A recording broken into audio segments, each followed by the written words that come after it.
Hello, everyone, and welcome to today's segment of Our Lives Narratives. This is Annette. Thank you all so much for joining us in this segment, and I promise you it's going to be a time worthwhile. A special and warm welcome to our first-time viewers and listeners. We do appreciate your presence here with us today, and thank you for joining us. If you may be wondering what this platform is all about, our goal is to amplify the voices of immigrants that are impacting our communities in positive ways. So make sure to check out the rest of the platform when you have time. And it's safe to say you can subscribe at the end. So thank you again. The city of Edmonton, Alberta, Canada, is heading to the polls on October 20 to choose our next mayor, city councilors, and public school board trustees. To have this conversation today is a gentleman who's running for city council in Ward 12, Sspomitapi. Our guest for today is a bilingual first-generation Canadian with Chilean roots. You all help me welcome our guest, no other than Steve Vandes. Thank you. Thank you guys for having me here. I'm actually really excited for this interview. Me too. Yeah. Me too. I can't wait to hear your perspective. And thank you for choosing our platform. Oh no, this is fantastic. I love it. I appreciate that. Yeah. So Steve, tell us a little bit about yourself and also your connection to the ward that you're running for city council. Okay, so I'll give my spiel here. So my name's Steve Vandes. I'm running for Ward 12, Sspomitapi. Sspomitapi is a Blackfoot for Star Child. Okay. It's the name of the meteor that landed in Hardisty, Alberta. And then that's where the name comes from, Sspomitapi. Okay. I was born and raised in Edmonton, Alberta. I grew up in Wineloss, in the neighborhood of Wineloss. I went to elementary school in Wineloss. I went to junior high in Kate Chagwin. I also went to Blessed Kateri. And then from Blessed Kateri, I went to Holy Trinity. So all you people that went to Page, don't get upset with me for that. I know there's still a rival. I found out that there's still a rival between Holy Trinity and Page. But yeah, so I grew up in the ward. Nice. And I spent majority of my life living in Wild Rose, just outside of Tamarack in that area there, and Okay. Maple Road. So this is the way for you to give back to your community? Yeah, that's a way for me to give back, and try to make a difference, I guess, and serve. I feel that it's where the most fulfillment comes from is serving other people, serving your fellow human beings. Absolutely. So makes a lot of sense. Yeah. So what inspired your candidacy to run Okay, for so city council? I never really paid too much about politics and things like that, but I really kind of started to be concerned about the direction that the federal government was going in, the direction that the provincial governments were going in, and I wanted to all of a sudden say, okay, I'm tired of just, screaming into the wind and going, what's going on? That I decided that the best way to kind of get involved is at a local level. Okay. It's kind of funny because I always said to myself, if I ever decide to get into politics, I never really wanted to get involved with a political party. The reason why is because I have a very strong voice. Yeah. I like to, I don't like to be beholden to someone to telling me what I can and cannot choose. Yeah. And so I'm always against, joining any of like a UPC party or, ABC party or the NDP, or I just didn't want to join any of them. And it turns out that I ended up joining a party on the municipal level. Right. But I found that what ends up happening is PACE, the organization, is called Principled Accountable Coalition for Edmonton. The reason why I decided to join them is because I wanted to get involved at a municipal level, and I've never been in politics before. So This was my first opportunity to kind of get involved in politics, and I started just going to random meetings, meeting people, and a lot of people were really upset about the direction that the city was going. Okay. And I ended up getting connected with Sheila. Sheila's the one who kind of founded PACE and pushed forward with PACE. And her values really aligned with my values. Okay. And I really, really kind of leaned on her for guidance in terms of like, how do I even become a city councilor? How do you get involved in this role? How do you campaign? How do you do this whole politicking thing? Other than the fact of saying, I want to put my name in the hat. Yeah. How do you get involved? Because a lot of the times you find that a lot of these candidates have a lot of money behind them. They have a lot of, branding or pushing or whatever it is. They have people that they have a specific interest on why they want them in council. Yeah. And with PACE, it was the main reason why Sheila even started PACE, and it's an interesting story. I'm kind of going off. So no, I was interested to know how different pieces from the other political parties, right? Yeah, so because a lot of people are frowning at party politics. So you read my mind. So you can go down that exactly alley, what it is. sure. So everyone's kind of going around, like, and I go around, and even some of my competitors are putting on their flyer saying, we're not a party. And I'm just like, which is kind of funny because they claiming not to be a party, but yet they have a corporation that is backing them, like a third party advertiser that is basically touting the fact that they are handpicking their city councilors, right? So PACE is not like that. So Sheila started PACE. The reason why she started PACE is because she originally started fighting the city when the city was trying to when the federal government was trying to take over our river valley.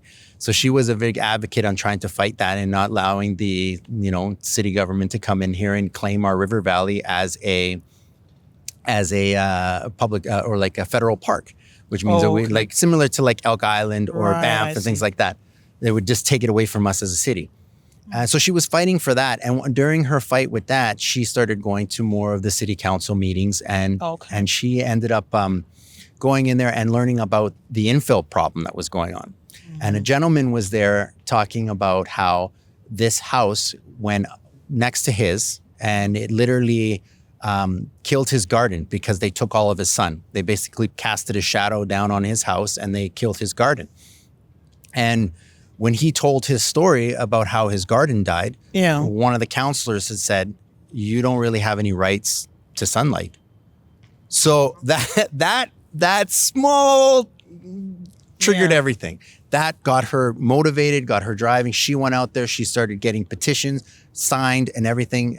Went out there and knocking on doors, straight grassroots, and got a bunch of people to.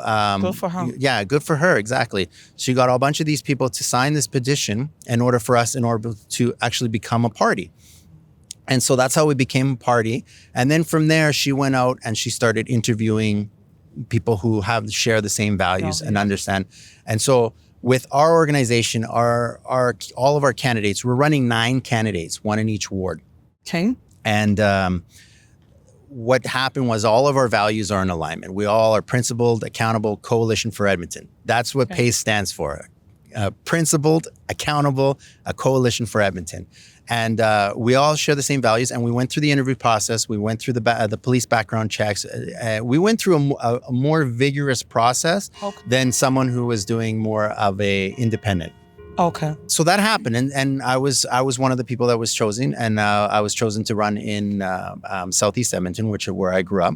And that is in the Millwoods area. So it's the 50th For people that are watching in that area, or that have families that are in that area. And so if you want to know where Sspomitapi is from 50th Street all the way over to the Anthony Hende, down towards Beaumont, and then up toward the industrial area. Right. So that's the ward there. So if you live in that ward, and you know somebody lives in that ward, that's where they gotta tell them what it's called. So I'm glad you mentioned, because I was going to go there. So this is your first time participating as a candidate. Yes. In any elections, right? Any election, that is that.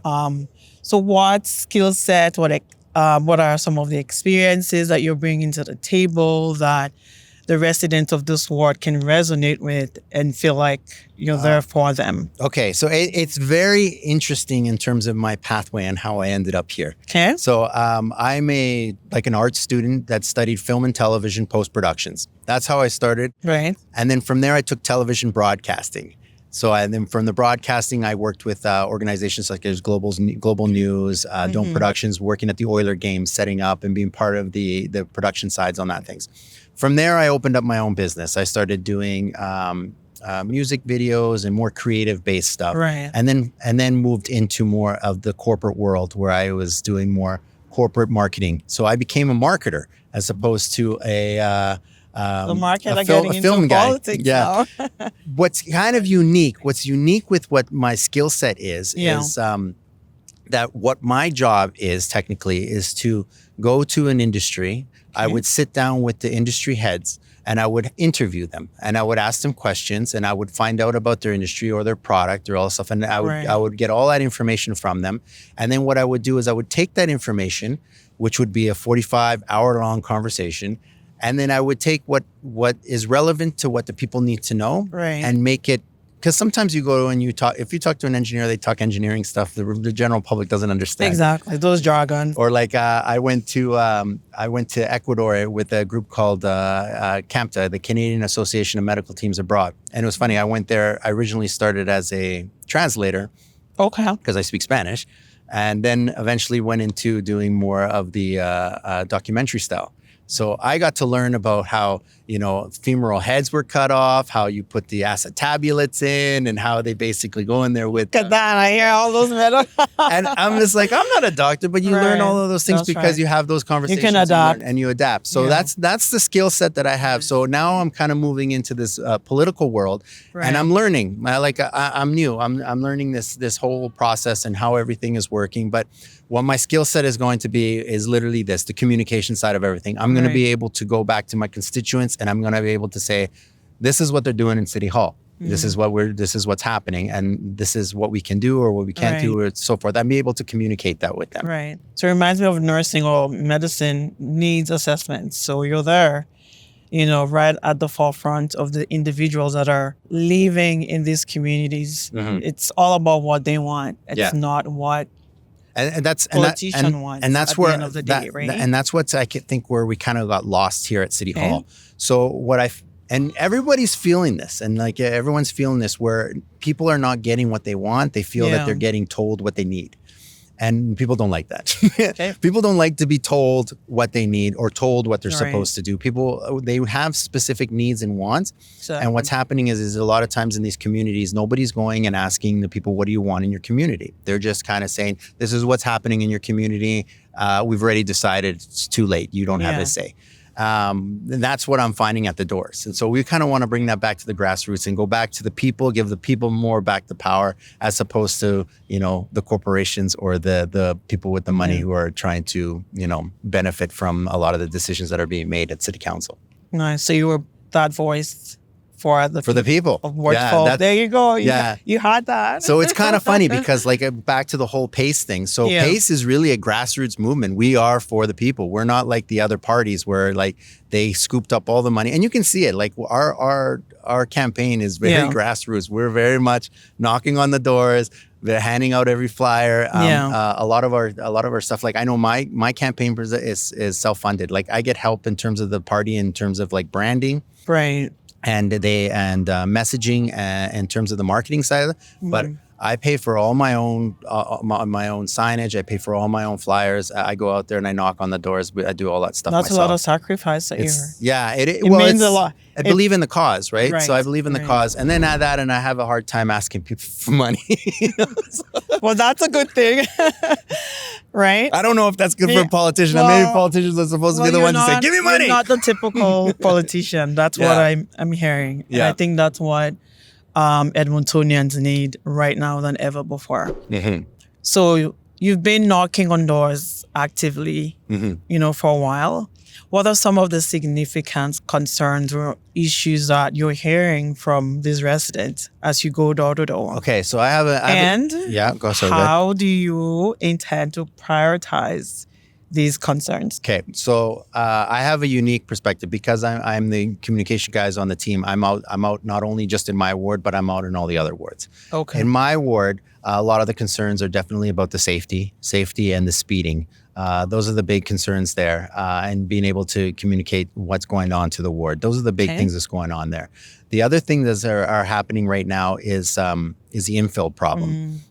So right now, council basically opened up the door for the rezoning and basically opened up the door to predatory developers.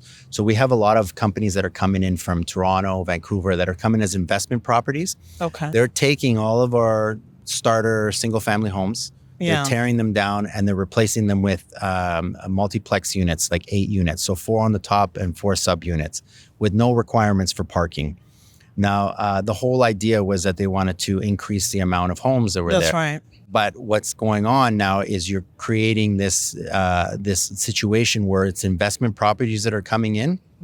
And what they're doing is they're going after the federal money. So they'll put their money in there, they'll put this investment property up and then go to the CMHC and get a 2% 50-year mortgage. So then they'll pull all their money out and then let the renters pay for that mortgage for the next 50 years. So these developers are coming in, or these investment companies are coming in, and they're doing this over and over and over again, and they're destroying some of our mature neighborhoods.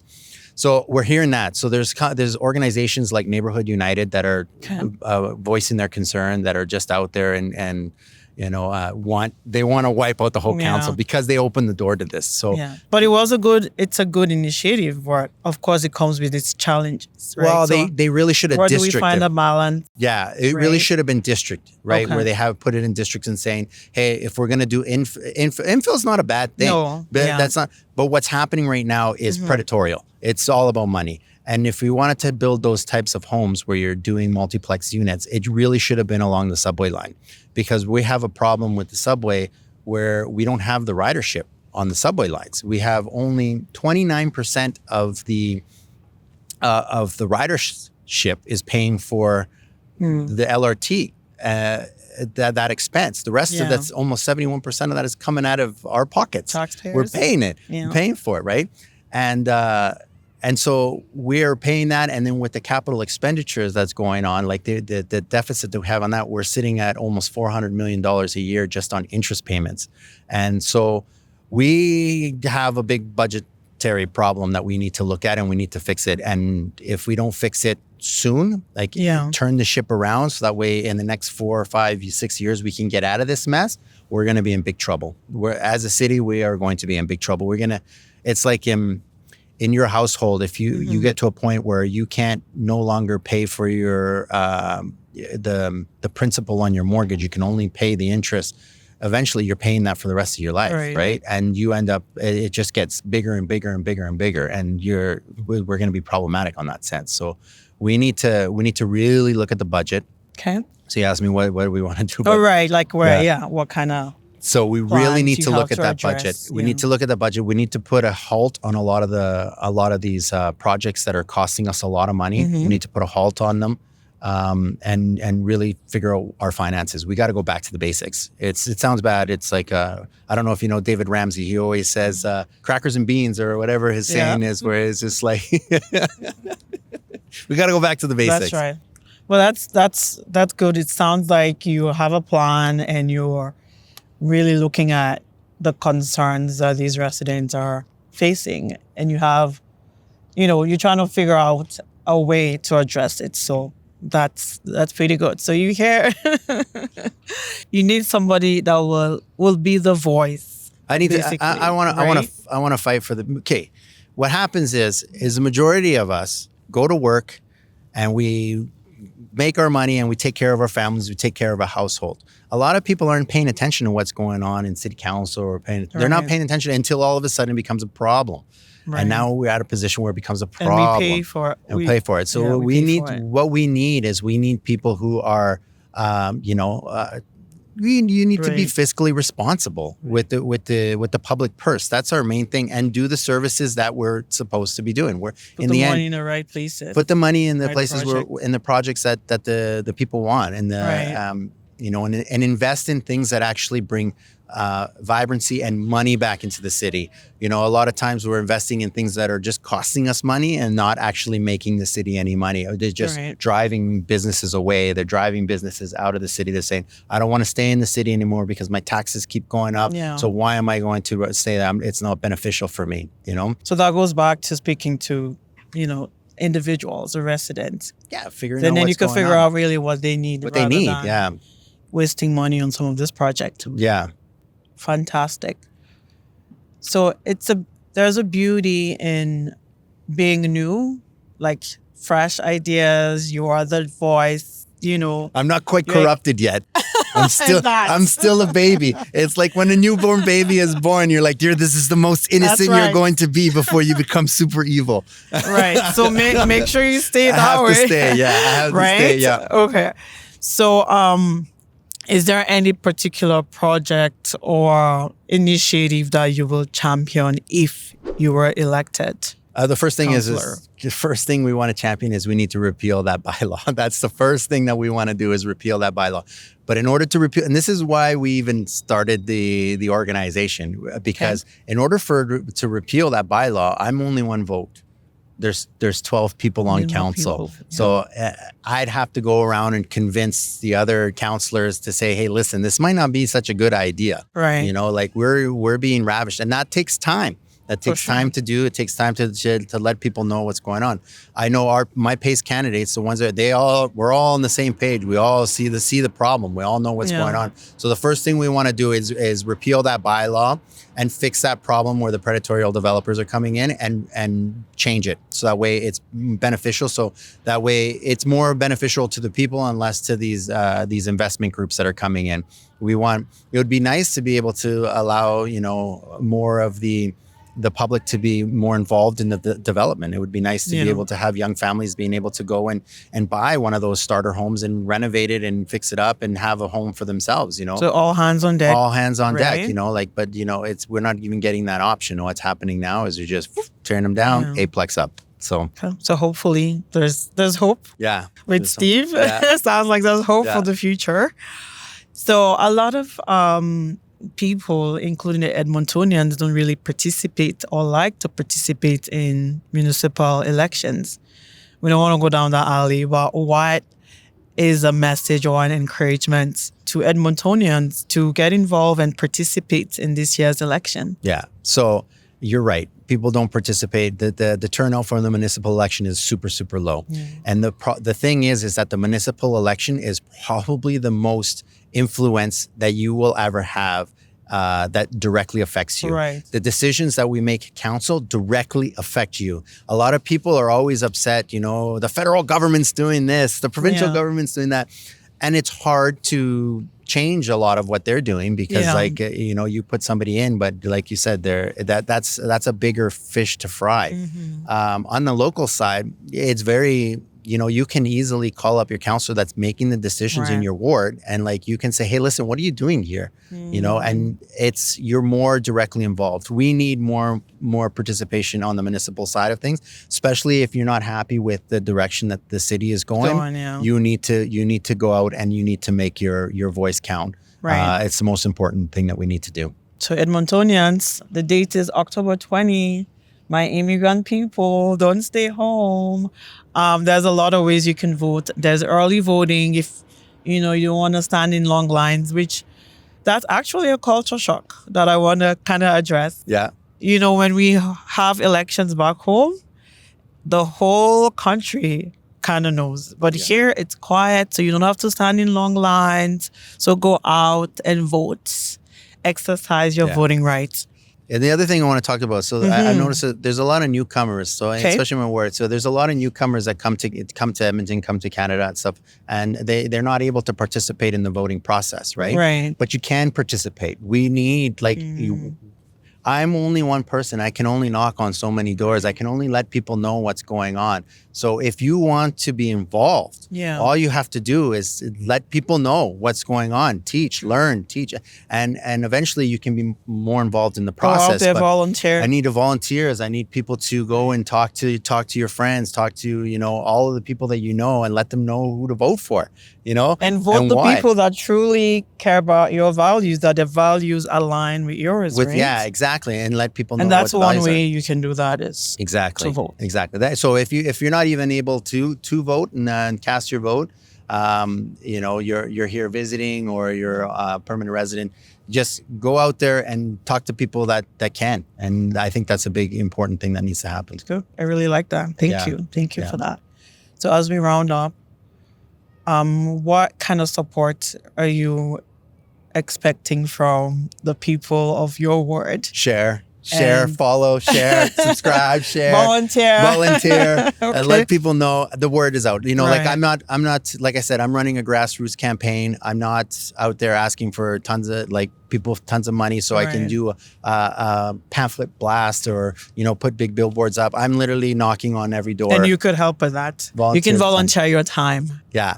That's one of the things, so if you want to volunteer, you want to come out with me, especially in the last 3 weeks that we're here, and you want to give that help, that last push where we can go out there and we can literally put the flyers and let people Right. know who's actually running an election. Because in my ward, there's 8 people running, 8. So it's definitely It's a steep competition. it's a right steep there. competition. Yeah, I don't think it's steep competition, You but don't there's a lot of people running. There's a lot I'm of people trying to get running. you on your toes. But yeah, can you please share your campaign website, social media handles, so that we can spread the word even more So yes, so and learn more about your you work? can learn more about me. So there's a couple Yeah. places you can learn more about me. So my website is stevevandiest.ca. So that's Steve, VANDIEST.ca. Okay. You can also go to pacenow.ca, that where you get the party's platform. So Okay. you kind of understand what us as a whole are looking at. And you can also see some of the other candidates. So if you are happy with me and you trust my judgment, Yeah. I can definitely tell you you're more than welcome to go and vote for the person in your ward and vote for the PACE candidate in your ward. They're all stellar people, super stellar people. Nice. My handle is vote for Steve.Vandiest. So Okay. you can find me there as well. And then, just look for Steve Vandes. You'll see me Yeah. there, or look Sspomitapi, Check Steve him out. Vandes. Check his platform. and- Find it, share it. Yeah. Try to get it out there. That's the best thing we can do. Awesome. Well, it's been great having you on this platform today, It was Steve. awesome. It was awesome having this We conversation. wish you all the best, all luck, and keep doing what you do. And we hope for all the best for you. Thank you so much. luck. I really appreciate it. Thank you You're so welcome. much. All right. Thank you all so much for joining us on this segment. Make sure you do research on all of the candidates in your ward, so that way, first of all, make a decision to go out and vote on October 20, and make sure you do right by researching and knowing who your candidates are, so that way you know for sure you're making an informed decision on October 20. Until we meet again, as I always say, it's our lives and our stories. Make sure to subscribe, like, and share. Until we meet again, thank you all so much. Steve, can you say goodbye to our viewers and listeners? Thank you very much for taking this opportunity for me to introduce myself. Remember, October 20th, go out and vote. Vote for Steve Vandes in Sspomitapi. Awesome. Bye-bye. Take care.